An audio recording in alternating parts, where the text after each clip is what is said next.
Welcome, ladies and gentlemen, to yet another episode of Little Modular. Today I'm thrilled to present you the PICO System 3 by Erica SYNTHS. Do not be fooled by the name of it, PICO, which indicates something smallish and toyish, maybe, but it's not a toy by any means. I am not aware of any other system that packs so much power and flexibility in such a small footprint for that price, because we are talking about 450 euros for the whole system in case of the desktop, because this comes in two different versions, in the self-contained desktop version and as a module like here. So this one goes for 400 euros plus VAT. And we are talking about 13 modules, 13 sections, and closed in one interface, in one panel. You can think of it as an alternative to similar self-contained systems like Make Noise OCoast or the Mother 32 by Moog. But I do find this one better for my purposes, and I tell you why. I was using OCoast for some time, but I was really not into the make noise philosophy. I just find it confusing at times, and it's not inviting. For me, the OCoast was not immediate enough. It was a bit fiddly. On the other hand, Mother 32 by Moog was too vanilla. It was just, a standard synthesizer, a bit boring to me. So not enough fun. And this one strikes a perfect balance between those two extremes. Because on the surface, it could be a really simple synthesizer, which is perfect for learning synthesis. Because you have all the basic blocks. We have the VCO, we have a simple sequencer, we have mixers, modulation, we have EGs, we have LPGs, and even a delay in here. So it's a whole system.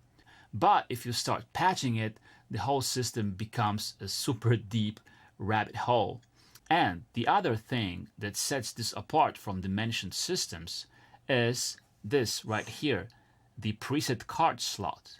You take this card and you stick it in here, and we have different normalizations in here. So those little dots in here represent different patch points on the panel. So they are normalized, and when I insert it in here, like so, those patch points are then connected internally. So it's like patching internally. And of course, those presets won't remember the knob positions and the switches, but it will remember the patching internally. Very, very cool. One thing to remember here, with this module, it's really important that you use those two screws on both sides of the socket, because it's pretty stiff when you insert the card in here. So you need to use some force to insert the card and then to eject the card. So if you won't use those two screws, you're risking damaging the module, because it will come off and make some noises. It's just, not tidy. So use at least those two screws and maybe one screw on the other side, so it's a stable system. You do get some different cards. I have this one right here, the Space Computer card. I have the Droid Breakdown card.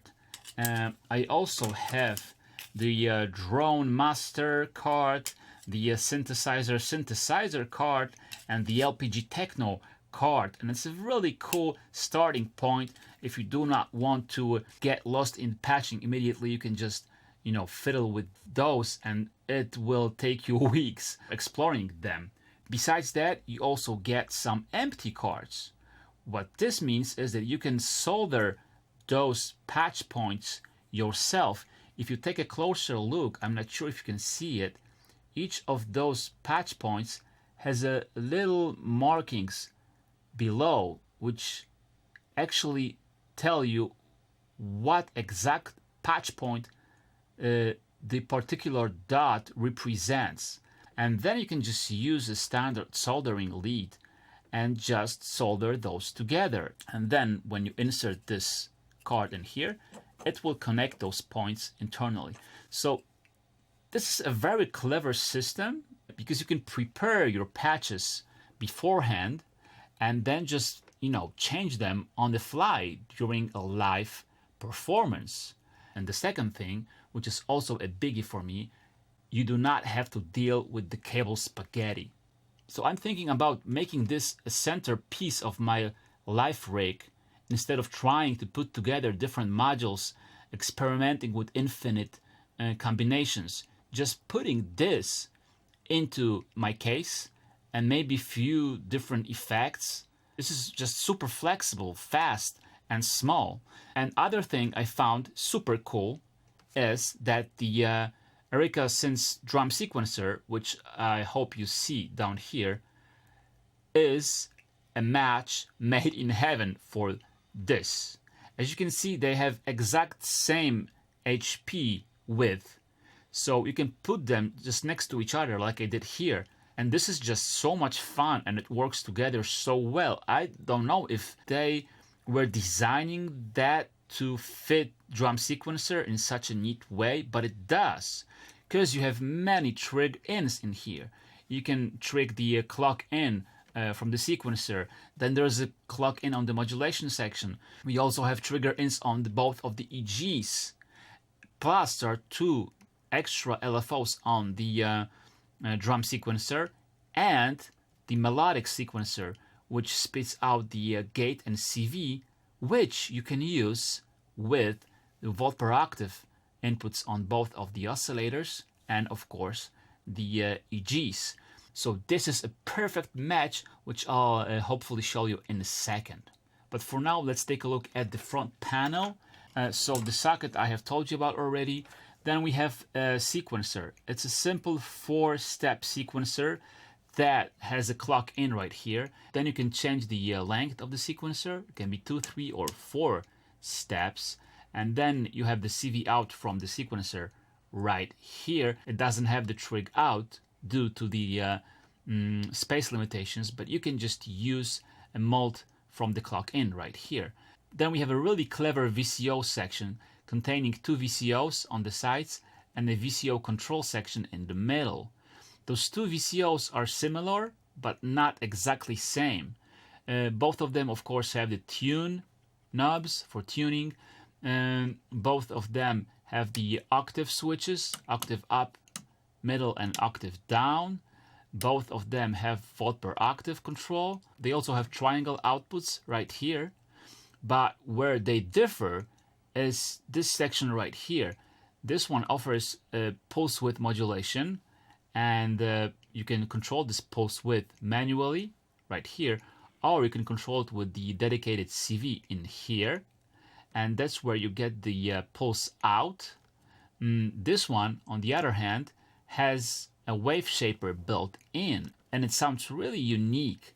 You have the shape CV as well, so we can control this with the CV, and that's where the shape out is. And then there's a super clever VCO control section in the middle. You can control the FM amount of the VCO1 with this knob in here. You can see there is an arrow on the panel showcasing this. You can also control the amount of linear FM for VCO2 with this knob right here. Here we have the input for the exponential and linear FM. That's where you connect your signal. Plus the second VCO can be controlled with this VCA offset right here. So you can control the amount of FM going to the VCO2 with this VCA CV right here. This can also work as a regular VCA out, which appears here. Then we have a mixer. It's a simple mixer that takes in audio and CV, so 3 ins, out, and attenuators for it. We also have 2 other mixers right here. These are normalized. So as you can see, output of this mixer goes to this final sum out. That's where you patch your out signal to your mixer for the mono version. So if you want a stereo, you can use this one right here. So that's where you plug in stereo jack. I'm using the some output. These are normalized, so if you stick anything into the output of mixer number 2, it will be disconnected from this mixer. Again, a small touch, but really clever. Next to the mixer is the mode section. Simple but effective. That's where you set the rate of those different modulation sections. You can see here all those LEDs flicking. You can slave this rate to external clock right in here.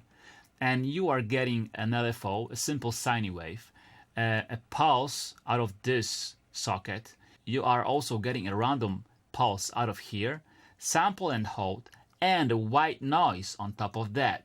And again, it's all simple, but these are the basic blocks you need in a modular system, and you have all of that. Next to it, we have 2 identical envelope generators.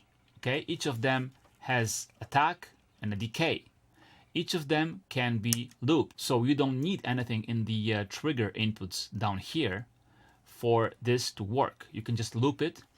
If you want to use the trigger ins, for instance, with the trig outs from the drum sequencer, you need to flick these switches down in here.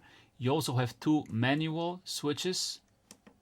You can see it when I press it, then the LEDs below are active. You can also control attack and decay on both of the envelopes with external CV. So again, really flexible. If that's not enough, then next to it we have 2 identical LPG sections, which are heavily inspired by Don Buchla designs. These include Vactrals and they sound phenomenal.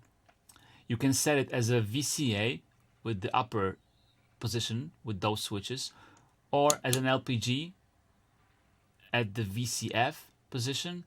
These do self-oscillate when you crank the resonance up.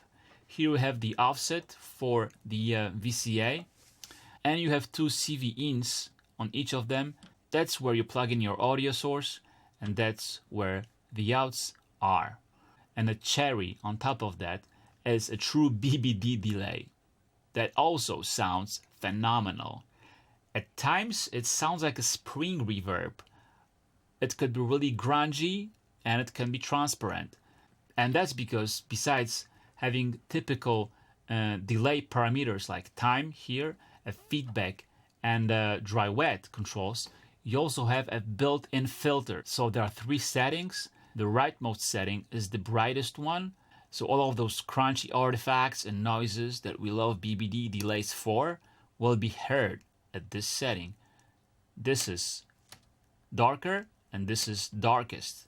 You can also control time CV, this parameter, with CV signal. That's where you input your signal, that's where the output is.